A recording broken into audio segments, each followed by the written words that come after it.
Hello my dear student, I am Rahul Viraj, faculty of mathematics. आज हम इस वीडियो में डिस्कस करने वाले हैं जेई मेंस 2024 का जो सेकंड शिफ्ट होने वाला है उसके बारे में।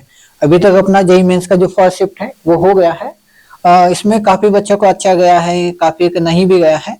तो आपका जो फर्स्ट शिफ्ट में जो भी एग्जाम रहा, जैसा भी रहा, अब हम फोकस करने वाला है टोटली जो अपना सेकंड शिफ्ट होने वाला है उस पर।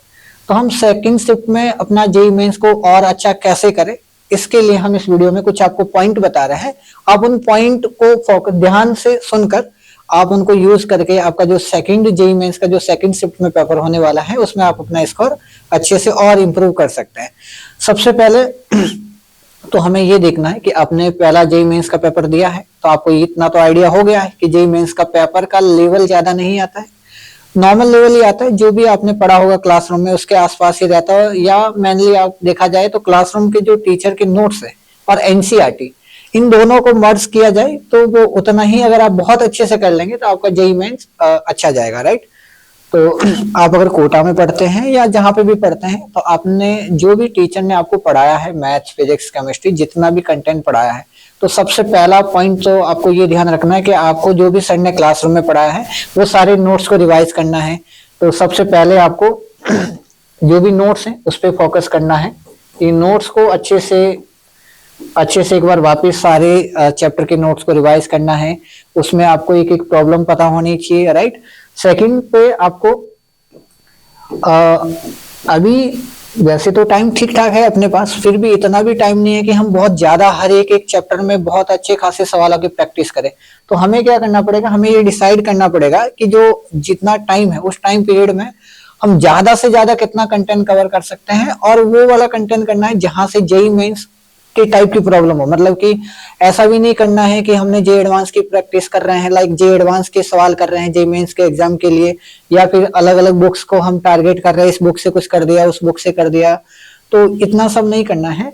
तो आपको क्या करना है, आप जिस भी कोचिंग में पढ़ रहे हैं उस कोचिंग की जो सीट होगी उसमें जो एक्सरसाइज नंबर 1 होगी, सीट में एक्सरसाइज नंबर जो 1 होगी, जो जेई मेंस पैटर्न पे होती है, उसको अच्छे से लगाना है। लगता है कि उसमें भी अगर आपको टाइम कम है तो आप उसमें भी सिलेक्टिव प्रॉब्लम्स लगा सकते हैं। जैसे मान लीजिए आपने टारगेट किया कि मैं इवन नंबर्स के सवाल लगाऊंगा, जैसे मान लीजिए आपने फर्स्ट नंबर सवाल कर दिया, फिर 3 कर दिया, फिर 5 कर दिया, फिर 7 कर दिया, ऐसे। या फिर इवन नंबर या फिर ऑड नंबर, जो आपको कंफर्टेबल है वैसे कर सकते हैं। या फिर अगर और कम टाइम है तो आप लगा सकते हैं 1, 5, ऐसा कुछ एक पैटर्न डिसाइड करके आप उस सवाल को लगा सकते हैं, राइट। तो दूसरा, आप सीट में जो एक्सरसाइज नंबर 1 है उसको अच्छे से कर सकते हैं। तीसरा और सबसे इंपॉर्टेंट, जेई मेंस के जो भी पीवाईक्यू है ना, 2019 से लेकर, या फिर आप 2020 से भी जा सकते हैं, अभी तक जो 2023 तक, और इवन जो अभी जनवरी में जो भी एग्जाम हुए हैं, उन सारे पेपर को आपको बहुत अच्छे से लगाना है। और आपको उन पेपर में कोशिश करनी है कि आपको ये देखना पड़ेगा। और अभी जो 2024 वाले जो भी अपने एग्जाम हुए हैं, इसमें पैटर्न भी चेंज हुआ है। तो जो 24 के जो आपके पेपर हो चुके हैं, उन सारे पेपर्स को आपको बहुत अच्छे से वापस देखना पड़ेगा। और उसमें ये भी देखकर आपको आइडिया लगाना पड़ेगा कि जो सिलेबस उन्होंने डिलीट कर दिया था, जो हटा दिया था, काफी पेपर्स में ऐसा भी हुआ है कि जो डिलीट वाला पोर्शन है वहां से भी सवाल आए। तो आपको वो देखना पड़ेगा कि कौन सा पोर्शन डिलीट हो गया था, उनमें से रिपीट हुए, तो उस पोर्शन को भी आपको वापस अच्छे से करना है। एटलीस्ट आपको फॉर्मूले और एक बार थ्योरी तो उसकी रीड करनी है जो क्लासरूम में पढ़ाए गए हैं, ठीक है, ओके। इसके अलावा क्या कर सकते हैं, आप टीचर के जो नोट्स हैं वो कर सकते हैं। सीट में एक्सरसाइज 1 को बहुत अच्छे से कर सकते हैं।